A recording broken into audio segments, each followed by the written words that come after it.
Acompáñenme a orar, hermanos.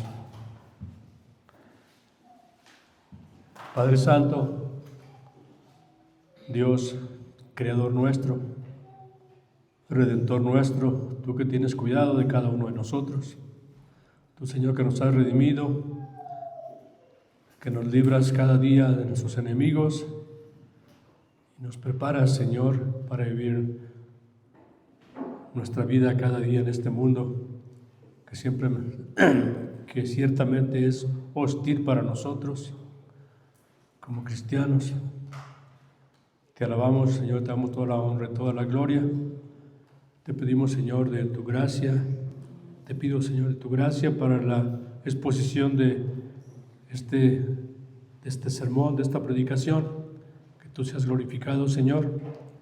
Tú conoces mi indignidad, Señor, también mi incapacidad. Y ahora, Señor, trabajando un poco en medio de la prueba, pero te rogamos, Señor, que tú seas glorificado, que tú te glorifiques, Señor, en nuestras debilidades, que solamente tu nombre aparezca, Señor, y que nosotros desaparezcamos, Señor, de la vista de los hombres, que tu nombre sea glorificado. Señor, nos ponemos en tus manos, visítanos como cada semana con tu Espíritu Santo. Visita a mis hermanos, Señor, y dame tu Espíritu Santo para la enseñanza. En el nombre de Cristo te lo pedimos. Amén. En este pasaje que vamos a estudiar, hermanos, se encuentra en tres de los evangelios en forma paralela. Se encuentra en Mateo capítulo 14 y Juan 16. Solamente Lucas no lo menciona. Quiero leer antes de un versículo de Job. Antes de empezar, Job 9:8 dice: Él solo extendió los cielos y anda sobre las olas del mar. Vamos a ponernos de pie para leer el texto del día de hoy, hermanos. San Marcos capítulo 6, versículos del 45 hasta el 56. Enseguida hizo a sus discípulos entrar en la barca e ir delante de él a Betsaida, en la otra ribera, entre tanto que él despedía a la multitud. Y después que los hubo despedido, se fue al monte a orar. Y al venir la noche, la barca estaba en medio del mar y él solo en la tierra. Viéndoles remar con gran fatiga, porque el viento les era contrario, cerca de la cuarta vigilia de la noche, vino a ellos andando sobre el mar y quería adelantárseles. Viéndolo ellos andar sobre el mar, pensaron que era un fantasma y gritaron, porque todos le veían y se turbaron. Pero enseguida habló con ellos y les dijo: tened ánimo, yo soy, no temáis.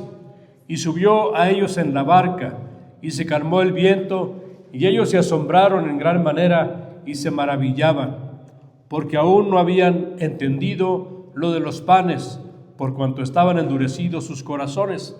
Terminada la travesía, vinieron a tierra de Genesaret y arribaron a la orilla. Y saliendo ellos de la barca, enseguida la gente le conoció. Y recorriendo toda la tierra de alrededor, comenzaron a traer de todas partes enfermos en lechos a donde oían que estaba. Y donde quiera que entraba, en aldeas, ciudades o campos, ponían en las calles a los que estaban enfermos y le rogaban que les dejase tocar siquiera el borde de su manto. Y todos los que le tocaban quedaban sanos. Pueden tomar sus lugares, hermanos.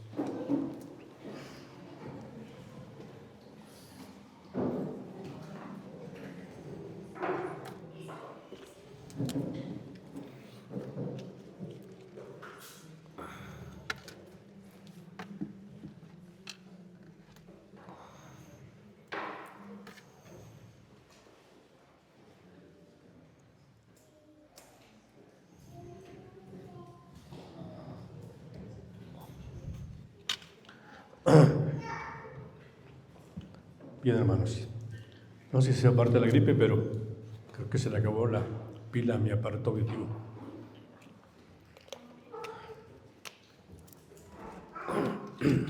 Hermanos, este sermón Tiene por título Preparación para las tempestades en la vida.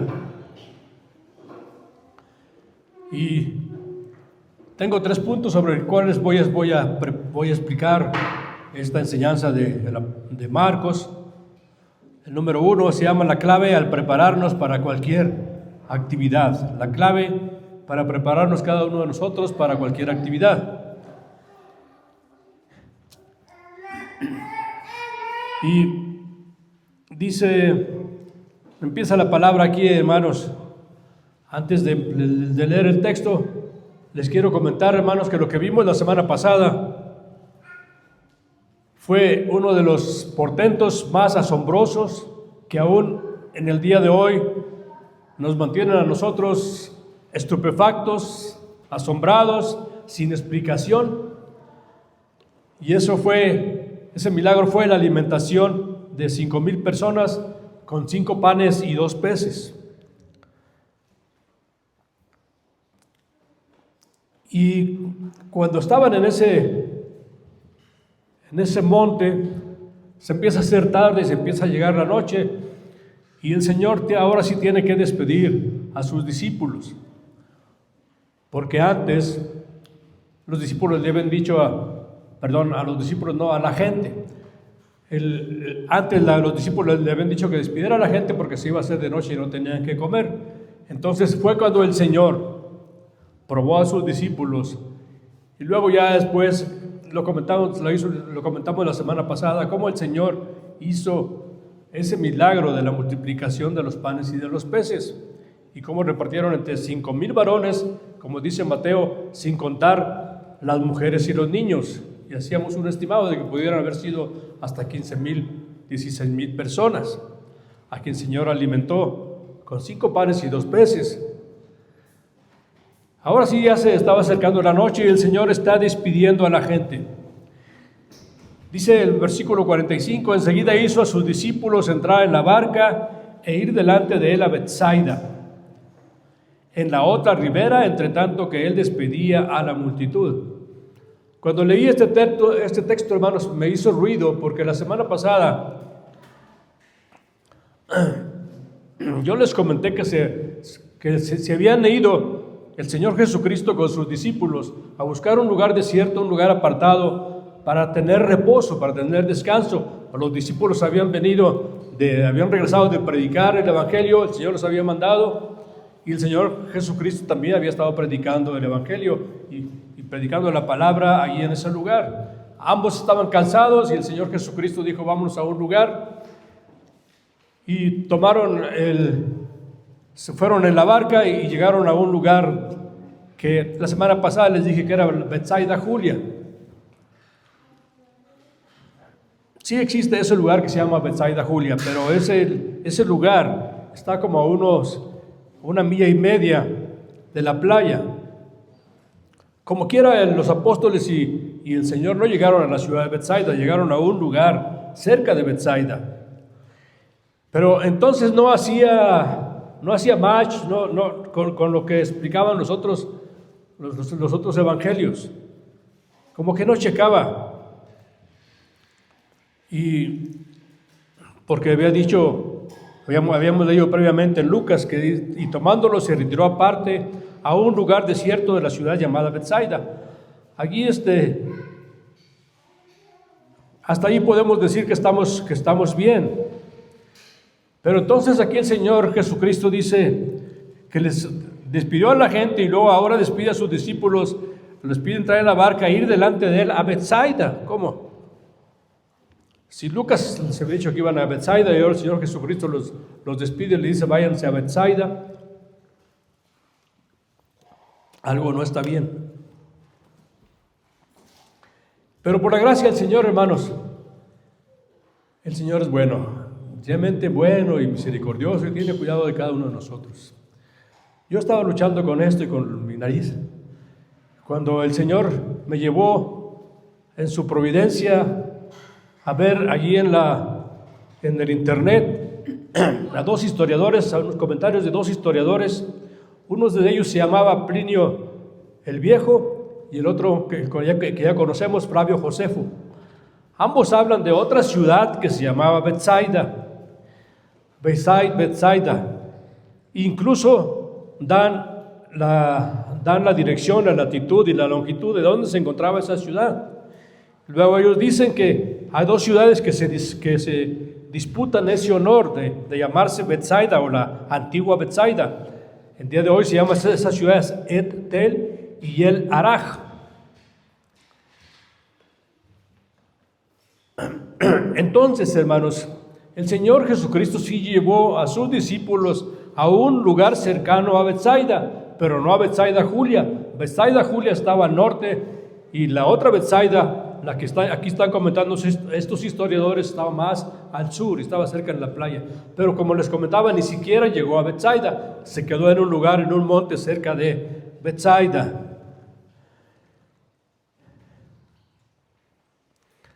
Obviamente los comentaristas, unos te dicen una cosa, otros te dicen otra cosa, y aún en aquellos que confías dicen pues como que ya eso que te están comentando no es de toda tu confianza. Y hermanos, es que estamos consultando al hombre, no estamos consultando a Dios. Entonces unos opinan una cosa, otros opinan otra. Luego también, por la providencia del Señor, encontré un mapa, dejándome guiar por estos comentarios de estos historiadores, un mapa que me solucionó el problema definitivamente y me dio paz en mi corazón. Y aquí tengo este mapa. Obviamente lo voy a poner ahí en el pizarrón para que lo vean, no lo voy a explicar ahorita, donde muestran a la ciudad de Betsaida, a la antigua Betsaida, al sur de la Betsaida Julia. Entonces hermano, esto hace que ahora sí chequen todos los textos de Mateo, de Juan y de Marcos, ahora sí se pueden conciliar. Aunque esto todavía no es parte es parte de la introducción, pero no es lo más importante de este mensaje. Sin embargo, es necesario, hermanos, saber de lo que estamos hablando. Y es necesario saber cuando tú vas a exponer un pasaje, porque estamos delante de Dios. Estamos hablando en lugar de Dios y, hermanos, nuestro esfuerzo debe ser lo más posible para entender la palabra del Señor, aún en sus detalles que para otros dicen, pues no me importa a mí dónde sea Betsaida. Pero, hermanos, necesitamos nosotros saber de qué estamos hablando. Entonces, ahora sí, Mateo 14:22 dice en un pasaje paralelo a este del versículo 45, dice: enseguida Jesús hizo a sus discípulos entrar en la barca e ir delante de él a la otra ribera, en tanto que él despedía a la multitud. Aquí Mateo ya no dice a qué ciudad. Ahora estaban en Betsaida y ahora Mateo dice que el Señor les ordenó que fueran a la otra ribera. Más adelante nosotros nos damos cuenta que Jesús les había dicho que fueran con rumbo a Genezaret, que era justo en el lado opuesto, en el occidente. Estaba Genezaret y al norte estaba Capernaum, por la misma ribera.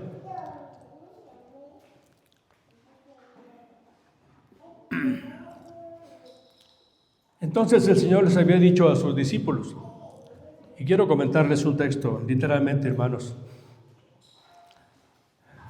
Dice: parece que los discípulos habían seguido las instrucciones de Jesús y habían navegado hacia Betsaida, pero al no aparecer Jesús, decidieron navegar hacia Capernaum, suponiendo que Jesús los encontraría allí. Pero Mateo indica que las cosas no les fueron bien. Para cuando Jesús llegó a Betsaida, eran entre las 3 y 6 de la mañana, y los discípulos se vieron envueltos en una tormenta. Debido al fuerte viento, los discípulos solo habían recorrido unos 5 kilómetros y les costaba avanzar más. No hay indicios de que temieran por sus vidas. Muchos de los discípulos eran pescadores experimentados y estaban muy familiarizados con este tipo de tormentas comunes en el mar de Galilea. Sin embargo, rara vez viajaban en la barca al anochecer. Parece probable que estuvieran cansados, pues acababan de regresar de la misión a la que Jesús los había enviado y del largo día de alimentar a los 5,000. Fin de la cita.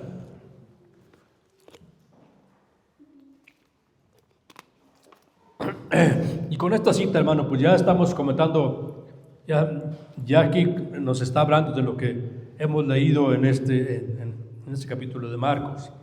Entonces lo que el Señor les dice es que Están cerca de Betsaida, en esa ribera, y les dice el Señor a los apóstoles, los despide y les dice, váyanse a Betsaida, o sea, a la ciudad de Betsaida que estaba por ahí cerca. Ellos se fueron y estuvieron allí esperando que el Señor regresara. Como el Señor no regresó, ellos entonces ya decidieron en atravesar el lago. Entre tanto, dice el versículo 45, entre tanto que el Señor Jesús despedía a la multitud, Él tenía que despedirlas personalmente, hermanos, a todos y cada uno de ellos. Obviamente no se querían ir. Imagínense ustedes, nadie se quería retirar de estar de la presencia del Señor.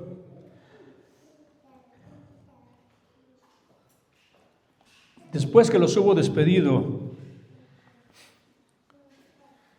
el Señor se fue, dice versículo 46, y después que los hubo despedido, se fue al monte a orar. Se fue al monte a orar.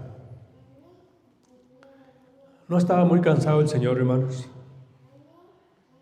No habían pensado en ir allí a descansar y luego tuvo que alimentar a los 5,000. Y ahora se va al monte a orar. Pudiera uno pensar que quizá el Señor fue allí al monte a buscar un lugar donde estaba la hierba aplastada por toda la multitud y hacerse como una camita, un colchoncito y dormirse como 1 hora, descansar un rato, 1 hora. Era justo. Pero no, hermanos, el Señor se fue al monte a orar porque Él siempre veía delante el trabajo que tenía que hacer. Y para prepararse para el trabajo que tenía que hacer, la única manera era estar en oración delante de Dios su Padre. Recordemos que el Señor Jesucristo estaba viviendo como hombre, como tú y como yo. Entonces Él tenía que depender de Dios su Padre para todas las cosas. Jesús no encontraba, hermanos, mayor delicia que estar en la presencia de Dios y estar en comunicación con Dios el Padre. También el Señor, leemos en el Evangelio de San Juan, en el pasaje paralelo, también el Señor le urgía despachar pronto a la multitud porque ellos lo querían hacer rey. En Juan 6:15 dice, pero entendiendo Jesús que iban a venir para apoderarse de él y hacerle rey, volvió a retirarse al monte él solo. Y Jesús se fue a retirar al monte a practicar lo que él mismo enseñaba, que era la oración. Él siempre era congruente con lo que enseñaba y con lo que hacía. Él había dicho antes, había explicado en Mateo 6:6, mas tú cuando ores, entra en tu aposento y cerrada la puerta, ora a tu Padre que está en secreto, y tu Padre que ve en lo secreto te recompensará en público. Y el Señor tenía mucho trabajo que hacer y se fue al monte a prepararse, hermanos, para las actividades. Esta es la manera como debemos de prepararnos para cualquier actividad, mis hermanos, cualquier actividad del día. Ir a la presencia de Dios, ir a la presencia del Padre, tener allí nuestra devoción personal. Debemos imitar la conducta del Señor Jesucristo, que nos da su ejemplo. Nosotros también tenemos el Espíritu Santo, igual que como lo tenía el Señor Jesucristo, no en la misma plenitud, porque nosotros somos pecadores, pero el Señor Jesucristo tenía el Espíritu Santo en toda plenitud. ¿Cómo está nuestra vida de oración, hermanos? ¿Cuánto tiempo dedicamos a ella? De las 24 horas del día, ¿cuánto tiempo le dedicamos a la oración? A nuestra oración personal, nuestra oración privada. ¿Qué progreso hemos hecho en este asunto con el paso de los años? Puede ser que empezamos un tiempo a querer orar más tiempo de lo normal, a practicar la oración cuando fuimos convertidos. Me recuerdo cuando empezaba yo con esto, de encontrar encontré la doctrina reformada y la doctrina de los puritanos con Joel Vicky, y él leía algunos textos de los puritanos, y luego yo me acuerdo de uno de ellos que decía que uno de los puritanos se levantaba desde las 4 de la mañana, o trataba de levantarse más temprano de las 4 de la mañana, porque porque bien temprano, como a las 4 ya estaba por ahí el herrero trabajando en su taller. Y luego él decía, ¿cómo es posible que un hijo del diablo se levante más temprano y empiece a trabajar que yo, que me puedo levantar más temprano para adorar al Señor y hablar con el Señor? Bien, hermanos, ¿cuánto tiempo ha sido? En ese tiempo, pues, a lo que yo quería que llegara era que en ese tiempo yo quería orar como ellos, más tiempo. Y hice un tiempo el esfuerzo de orar mucho, a ver cuánto podía orar en la noche. Hermanos, no, lo hice de una manera equivocada. Ahora, hermanos, vivimos en una época de mucho bullicio, de muchas prisas, de muchas actividades. Los que están trabajando están pensando qué van a hacer el siguiente día, y cuando se levantan ya están pensando qué es lo que van a hacer en ese día y cómo le van a hacer. Quizás se levanten ya preocupados, con el estrés ya sobre sus espaldas, o las amas de casa, o si hay enfermos, lo que sea. Siempre en la mañana ponen sus pensamientos de qué es lo que van a hacer. Pero casi siempre se nos olvida ir a la presencia de Dios, a prepararnos para ese día, a estar ahí sentados, descansando en el Señor y orando con Él. ¿Cuánto tiempo? No sé, hermanos, varía. 5 minutos, 10 minutos, 15 minutos. A veces el Señor me ha levantado más tiempo, muy temprano. Yo sé que ya no soy rebelde a eso, entonces me voy y me pongo a orar. Y no sé, ya no me importa si oro 4 horas o 3 horas o 1 hora, no oro tanto, 4 horas, ojalá, pero ya no me importa el tiempo, ya ni siquiera veo el reloj. Pero entonces, hermanos, a lo que voy es que debemos, como cristianos, empezar con ese primer paso cada día, ir a orar como el Señor Jesucristo, ir al monte delante de nuestro Dios. Si no nos esforzamos, hermanos, nuestra vida y la iglesia languidecerá. No quería poner esa palabra, pero dije, la voy a poner. ¿Sabes qué significa esto? Debilitarse, marchitarse, desanimarse y finalmente apagarse. Languidecer. Podemos languidecer nosotros. Incluso la iglesia, hermanos, si somos partes de la iglesia. Nosotros como iglesia debemos aprender a imitar a Cristo. Siempre debemos de buscar a Cristo para imitarle, hermanos. Él oraba, buscaba lugar para estar a solas con su Dios, con Dios el Padre. No era su Dios, es el mismo Dios de nosotros.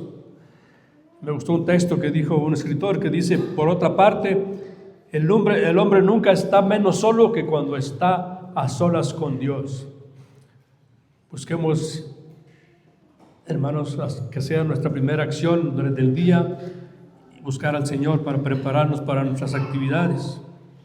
Nuestro punto número 2 es: la vida en este mundo suele parecer aterradora.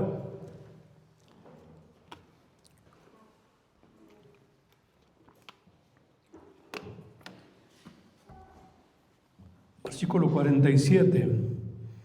Y al venir la noche, la barca estaba en medio del mar y él solo en la tierra. El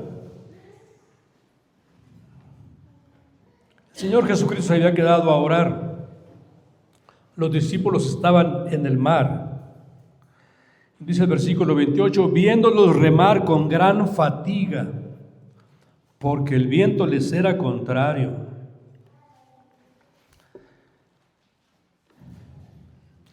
Y hermanos, aquí se pone uno a meditar cómo el Señor Jesucristo estaba en el monte,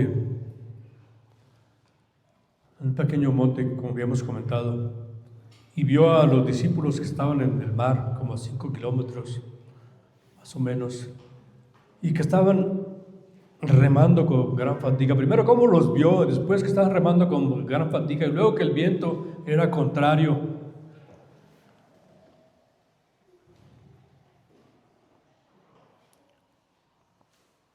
No lo sé, hermanos. Puede ser que había tenido una revelación sobrenatural. No sé si los discípulos llevaban sus lámparas encendidas en la barca, si estaba usando de su naturaleza divina, pero eso contradeciría a otros textos que tenemos en la Biblia, o si él se dio cuenta por el Espíritu Santo cuál era la situación de sus discípulos, porque los vio remar con fatiga.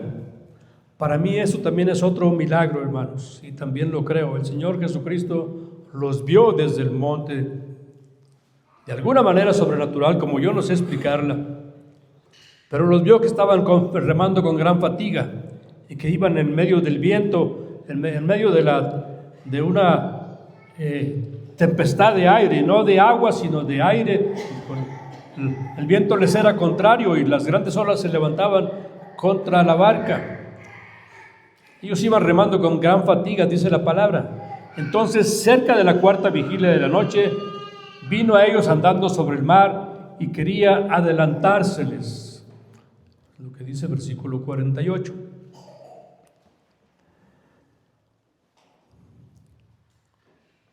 El Señor Jesucristo los había dejado solos, ellos se habían adelantado por el mar y el Señor estaba solo allí, en el monte. Lo que pasa, mis hermanos, el Señor les estaba dando a los discípulos también una enseñanza, los estaba entrenando, los estaba preparando para la vida real, para las tempestades de la vida, por medio de otra experiencia real, que era una tormenta. Lo que estaban experimentando los discípulos en ese momento era parte del entrenamiento, era para que entendieran las dificultades que les esperaban en el futuro cuando salieran al extranjero a predicar el Evangelio. El Señor Jesucristo los estaba exponiendo con un ejemplo de la vida real, que deberían de trabajar duro contra las corrientes que son fuertes y son contrarias.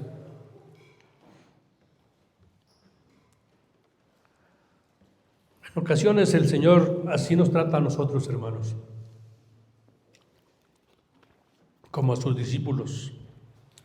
Nos pone en situaciones que son difíciles, enfrentamos situaciones difíciles en nuestra vida y a veces parece que no va a llegar la barca a la orilla, parece que no hay paz, estamos siendo invadidos por los vientos que son contrarios, con un montón de problemas. Es parte de la vida para el cristiano, como comentaba también el hermano Jaime en la breve meditación. Estamos en un mundo en el cual tiene todo contra nosotros, contra los cristianos. Y el Señor no nos dijo que si éramos cristianos íbamos a tener una vida libre de sufrimientos, todo lo contrario.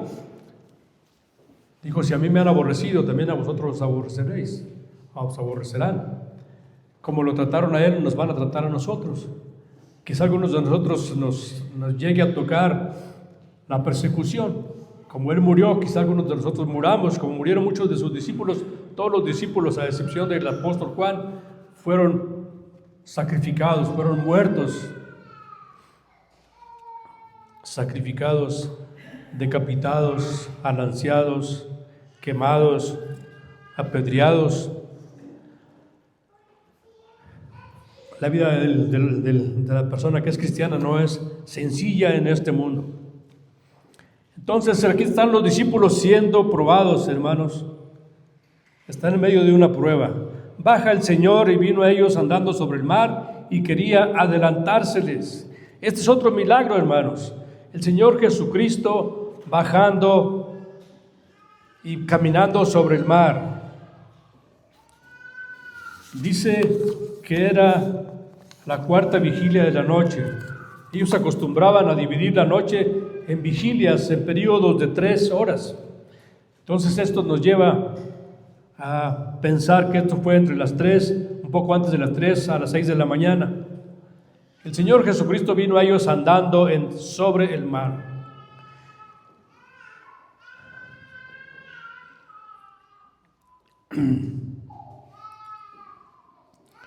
Hermanos, no sé si has intentado andar sobre el mar, sobre el agua.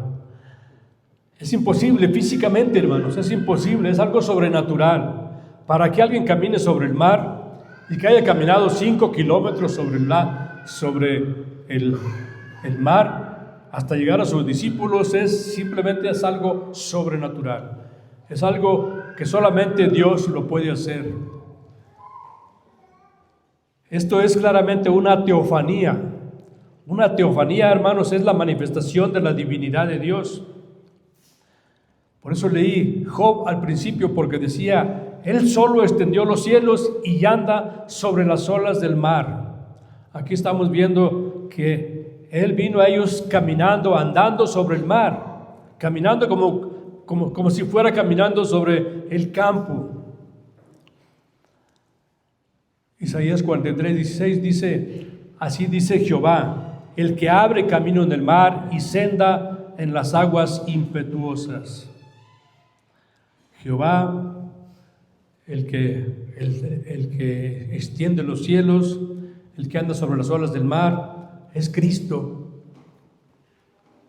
Cristo hace exactamente todo lo que en el Antiguo Testamento leemos que hace Jehová, porque Jehová es Cristo y Cristo es Jehová. Entonces aquí, mis hermanos, estamos viendo una manifestación de la divinidad de Dios, sea porque el Espíritu Santo haya hecho ese milagro, o porque el Señor quiso manifestarse como lo que era, un Dios, un ser. No era cualquier hombre, era Dios, no un Dios, era el Dios del universo, el creador de todas las cosas. Él estaba actuando allí con autoridad divina. Dice que se acercó a ellos porque los había visto remar con gran fatiga. ¿Cuál fue la reacción de ellos, hermanos?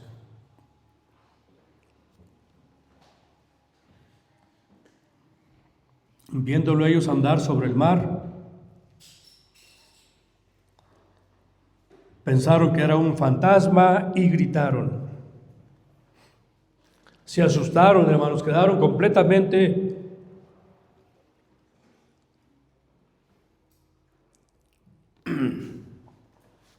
estaban completamente asustados, confundidos. Ellos estaban pensando que era un fantasma el que estaba delante de ellos sobre el mar. Y todos lo vieron, dice el 49, viéndolo ellos andar sobre el mar, pensaron que era un fantasma y gritaron. Todos vieron esa visión, pensaron que era un fantasma, un espíritu del mal, y todos gritaron aterrorizados, porque todos le veían y se turbaron. Todos le veían y se turbaron a ese fantasma que iba caminando sobre el mar. No dice que iba queriéndose caer, ni que iba surfeando, iba caminando sobre el mar.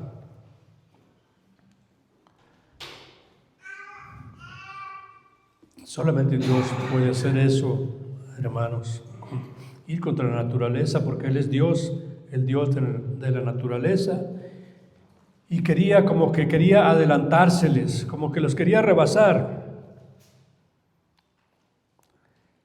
Y esto es un eco, hermano, intencional del lenguaje del Antiguo Testamento, donde Dios se revela a sí mismo y como que pasa por el frente de ellos, como Moisés cuando le pidió Moisés a Dios que le mostrara su gloria. Acompáñenme a Isaías, a leer un texto, hermanos, Éxodo, hermanos, Éxodo 33.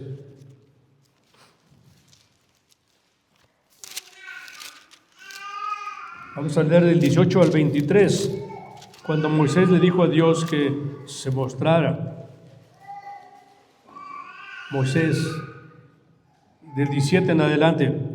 Y Jehová dijo a Moisés, también haré esto que has dicho, por cuanto has hallado gracia en mis ojos y te he conocido por tu nombre.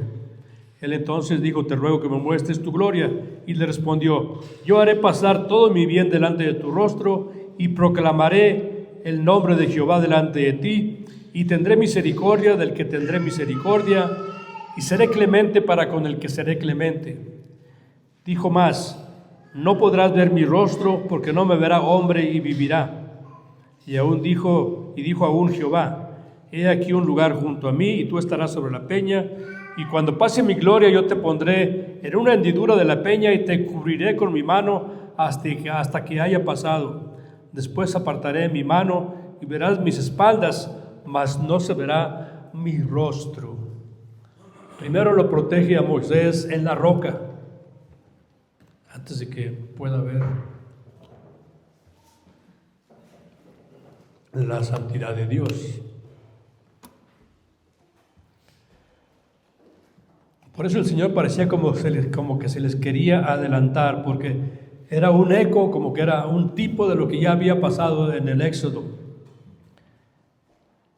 Pero también, hermanos, lo hace Jesús porque Él requiere que los hombres le hablen, que los hombres le hablen, lo llamen por medio de la oración. A veces parece como si Dios se pasara por alto a lo que estamos nosotros cuando estamos en un problema y le ponemos nuestro caso, y parece como que Dios se pasa y no nos escucha, y le vemos las espaldas pero no nos hace caso. Pero hermanos, es que viene detrás una bendición importante para nuestras vidas. Cuando así parece, es que detrás hay una bendición, como viene aquí una bendición para los discípulos. Ellos pensaron que eran un fantasma.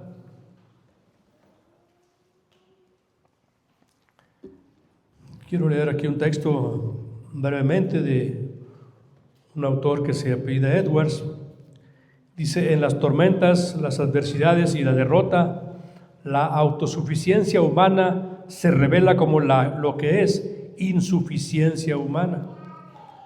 Cuando se rompen las defensas del orgullo humano, a veces las personas ven la presencia de Dios entre ellas, aunque al principio se manifieste de forma inquietante y quizá aterradora. El Señor Jesucristo se manifestó de una manera aterradora con sus apóstoles, les quería enseñar una lección. Todo era para su beneficio. Versículo 50, volviendo a Marcos, el Señor les dijo: ten ánimo, yo soy, no temáis. Qué importante esta palabra, hermanos. Yo soy. Yo soy. Cuando se le apareció por primera vez a Moisés, el Señor en una zarza, que también fue otra teofanía, porque la zarza estaba continuamente encendida y no se consumía ni hacía humo, solamente fuego en una zarza, y de allí se manifestó Dios a Moisés. Y estamos hablando de Éxodo 3:14, allí le respondió Dios a Moisés: yo soy el que soy. Y dijo: así dirás a los hijos de Israel: yo soy me envió a vosotros.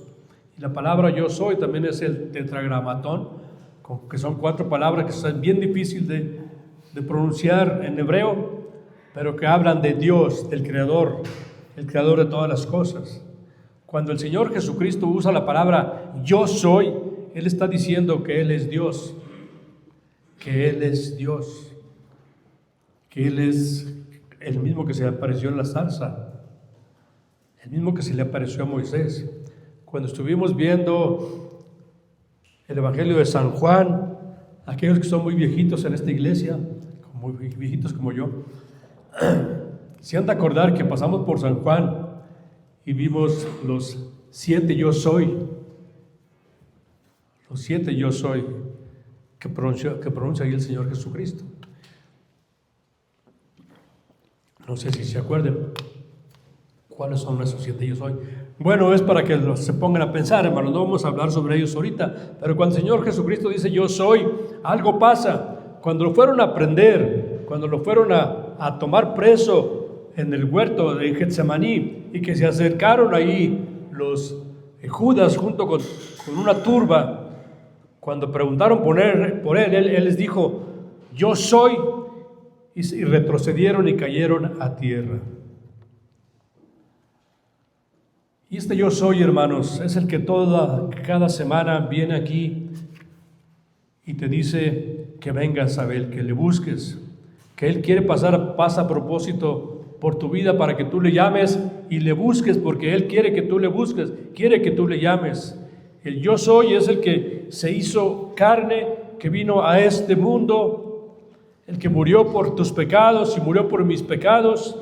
El yo soy es el que vivió una vida como hombre, plenamente como hombre, como tú y como yo, quien murió ahí en la cruz, y el yo soy llevó tus pecados y mis pecados en su cuerpo ahí en la cruz. Y el yo soy es el que sostiene el universo, hermanos, hasta este momento, cada segundo. Y el yo soy es el buen pastor, uno de los yo soy es el buen pastor. Cuando Él dijo yo soy, les dijo a los discípulos, tened ánimo, yo soy, no temáis. Y subió a ellos en la barca y se calmó el viento. Aquí notamos que el Señor Jesucristo no tuvo que decirle ninguna palabras al viento, ni a las olas, como cuando vimos previamente un texto allá por por el capítulo 4, versículo 39, que el Señor le dijo al mar y al viento, calla, enmudece. Aquí el Señor Jesucristo no hace nada, solamente dijo yo soy, y luego subió a ellos en la barca y se calmó el viento.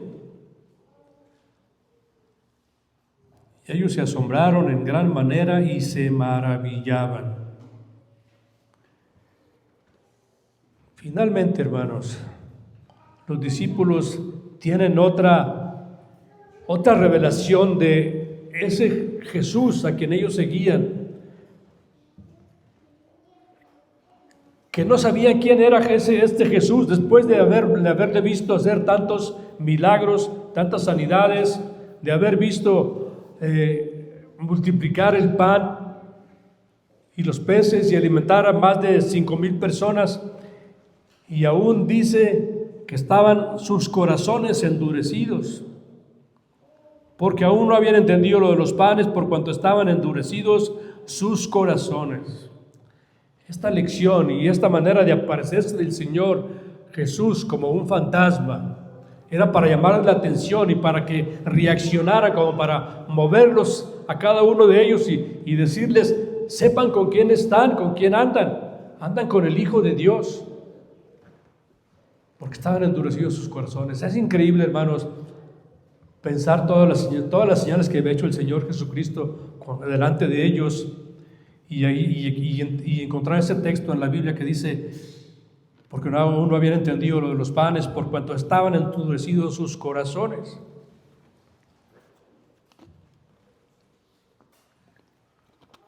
Somos duros, hermanos, no somos diferentes a ellos.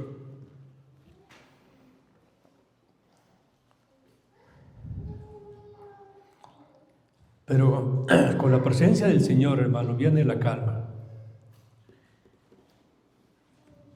Con la voz de yo soy,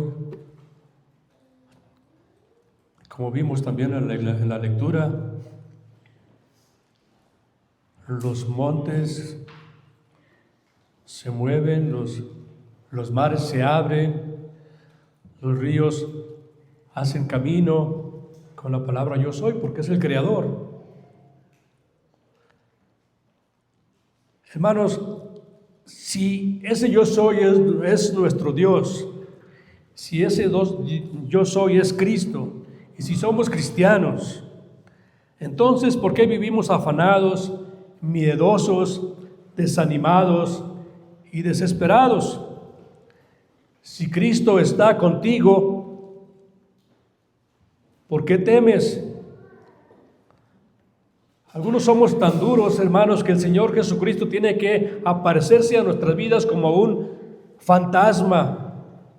Primero tiene que aterrorizarnos para que recapacitemos y luego vengamos a Él y dependamos de Él en todo. Las cosas que tiene que hacer el Señor por la dureza de nuestros corazones, hermanos. Hermanos, aprendamos a confiar en Cristo y decir, como en Cantares, la voz de mi amado, he aquí, Él viene.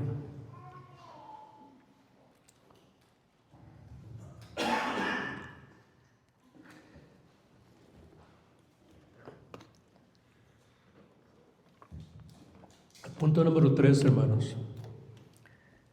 El secreto del cristiano que vence las circunstancias.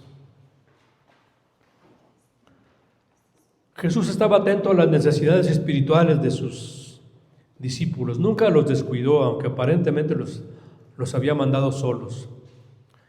Subió a ellos en la barca. Él vino caminando sobre las aguas. El viento estaba agitando las olas. El viento era contrario. Y él se calmó, y se calmó el viento solamente con su presencia. Ellos se asombraron en gran manera y se maravillaron.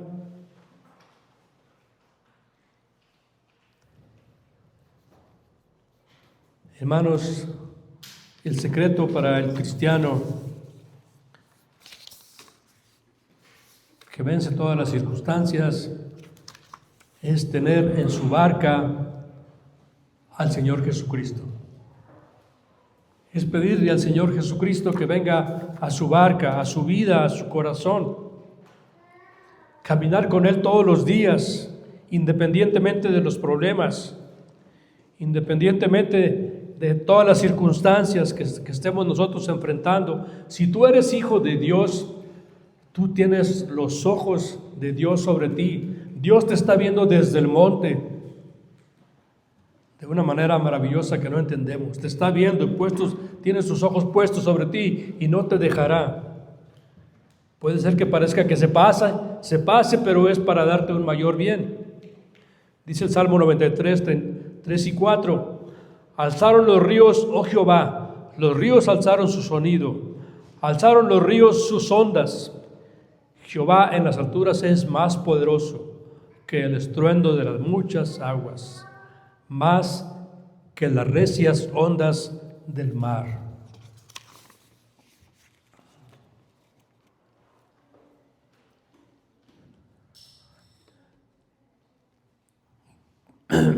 Todo esto lo hizo el Señor para darles una lección a sus discípulos.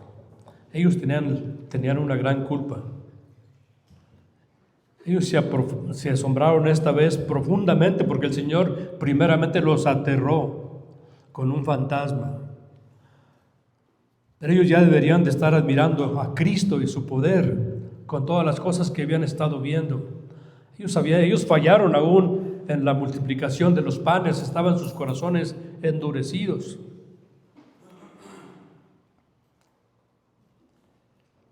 Ellos no se hubieran sorprendido porque hubieran considerado ese gran milagro que hizo el Señor con los panes, y no se hubieran sorprendido de que el Señor iba caminando sobre las aguas, porque ya hubieran entendido que ese hombre era Dios. También, hermanos, el Señor se compadece aún de nuestras necesidades materiales. Primero ve por nuestras necesidades espirituales y luego nuestras necesidades materiales. Dice versículo 53, terminada la travesía vinieron a Genesaret y arribaron a la orilla. Cuando llegaron a la tierra de Genesaret, que estaba al sur de Capernaum, la gente lo recibió con agrado. Los hombres de ese lugar pronto reconocieron a Jesús. Es lo que dice el versículo 45, saliendo ellos de la barca, enseguida la gente le conoció. Había llegado el sanador, ellos lo veían como un gran sanador. El sanador universal había llegado a esas tierras de Genesaret. Pero ese sanador solía quedarse por poco tiempo en un solo lugar y por lo tanto estaban preocupados por aprovechar la oportunidad de esa visita que les había hecho. Dice el versículo 55, y recorriendo toda la tierra de alrededor, comenzaron a traer de todas partes enfermos en lechos a donde oían que estaba. Y donde quiera que entraba, en aldeas, ciudades o campos, ponían en las calles a los que estaban enfermos y le rogaban que les dejase tocar siquiera el borde de su manto, y todos los que le tocaban quedaban sanos. Hermanos, ellos vieron las multitudes. Las multitudes se van primeramente por las cosas materiales. Ellos querían primeramente la salud, la sanidad para sus cuerpos. Trajeron a muchos enfermos, los ponían en las calles para que estorbaran el paso del Señor Jesucristo a todos los que estaban enfermos. Y leemos aquí algo que ya pasamos anteriormente, hermanos. Dice, y le rogaban que les dejase tocar siquiera el borde de su manto. ¿Se acuerdan que hoy hablamos de una mujer? De una mujer que dijo, que se acercó a una mujer que tenía problemas de flujo de sangre durante toda su vida, y que dijo, si me acerco por atrás para que no se den cuenta, y si toco la orilla del manto de Jesús, seré sana de mi enfermedad.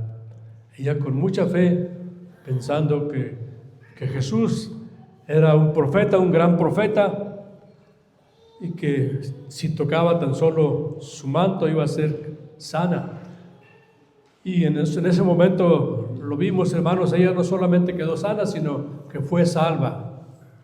El Señor Jesucristo le dijo, ¿quién me ha tocado? ¿Se acuerdan? Y le dijeron los discípulos, pero ¿cómo que quién me ha tocado? Pues si toda la gente te apretuja, se apachurra y todo, dices, ¿cómo que quién me ha tocado? Y él dijo, no, es que salió de mi poder. Se había acercado una mujer con fe. No todos los que vienen con Jesús tienen fe. La salvación es solamente por los que vienen a Jesús por medio de la fe. Hermanos, ella fue la que inició, o fue la pionera en este método para lograr la sanidad. Porque ya luego todos dicen, y todos los que le tocaban quedaban sanos. Le rogaban que les dejase tocar siquiera el borde de su manto. Y todos los que le tocaban quedaban sanos.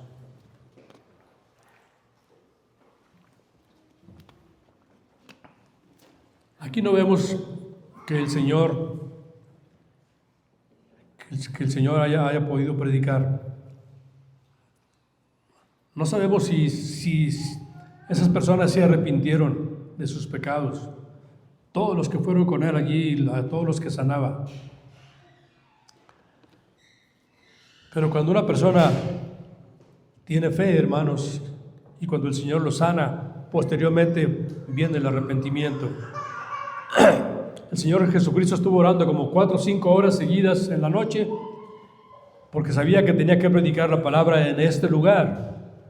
Entonces es probable que hubo también no solamente muchas sanidades, sino también muchas almas que fueron salvas en ese lugar, en la tierra, en la región de Genesaret. Hermanos, si los pastores y los ministros pudieran curar enfermedades corporales, ¿cuántas multitudes vendrían a la iglesia, hermanos? Que el hermano Jaime sabe curar cualquier enfermedad. Se corre la voz por la colonia y por Saltillo y por la otra colonia, y al rato es imposible caminar aquí, hermanos. Porque la gente busca el cuidado de su cuerpo, pero no de su alma. Los gimnasios están de moda, hermanos, porque todo el mundo quiere moldear su cuerpo y cuidan su cuerpo. Y no que esté mal, sino que solamente se dedican a su cuerpo el 100%, pero descuidan su alma. Su cuerpo es temporal, su alma es eterna. Ese es el engaño del diablo, hermanos. El engaño del diablo para el hombre siempre ha sido que se preocupe de su cuerpo y que se olvide de su alma. Su cuerpo va a durar aquí 100 años, cuando mucho. Hay algunos que decían que no querían que viniera Cristo ahora el día de las trompetas porque todavía no estaban preparados, que querían, y otros dijeron, no, es que queremos estar en este mundo todavía un tiempo, porque no entienden lo que es el reino de Dios comparado con este mundo, hermanos. En este mundo el diablo lo tiene engañado. Todo el mundo quiere cuidar de su cuerpo y se olvida de su alma. ¿Cuánto tiempo le dedicamos a orar por nuestra alma todos los días, hermanos? Vamos a aumentar, hermanos, intencionalmente. Y seamos intencionales en ir cada día en la oración privada delante del Señor y tratemos de incrementar nuestro tiempo. ¿Cuál es el secreto? Pues que vence toda circunstancia, definitivamente la presencia del Señor en la barca. Pero no en las de los apóstoles, sino en nuestras barcas, hermanos, porque tenemos un viaje muy corto en esta vida y a veces es penoso, en ocasiones es terrible, pero si el Señor está con nosotros, Él nos da paz. Concluimos. El poder de Jesús sobre la naturaleza y su autorrevelación divina no fue suficiente para vencer la incredulidad de los discípulos. Primero, frustrados por el viento, reaccionaron aterrorizados ante la presencia de Jesús. Desde una perspectiva humana, esto podría parecer una respuesta natural. Sin embargo, estos son los discípulos que han visto a Jesús sanar enfermos, expulsar demonios y resucitar muertos. Han sido testigos de la autoridad divina de Jesús para alimentar a multitudes con unos pocos panes y peces. A estas alturas su fe debería ser fuerte, pero reaccionan con temor e incredulidad. Por otro lado, tenemos noticias alentadoras para todos los verdaderos creyentes. Donde quiera que estén o en las circunstancias en que se encuentren, el Señor Jesús los ve. Nunca estamos lejos del alcance de su cuidado. Nuestro camino no está escondido de Él. Quizá no venga nuestra ayuda en el momento que nos gustaría más, pero nunca nos permitirá caer del todo. Aquel que caminó sobre las aguas nunca cambia. Y también tiene cuidado de nosotros como iglesia. Porque la iglesia a veces, hermanos, es como un barco en el mar. A veces es sacudida por las tempestades.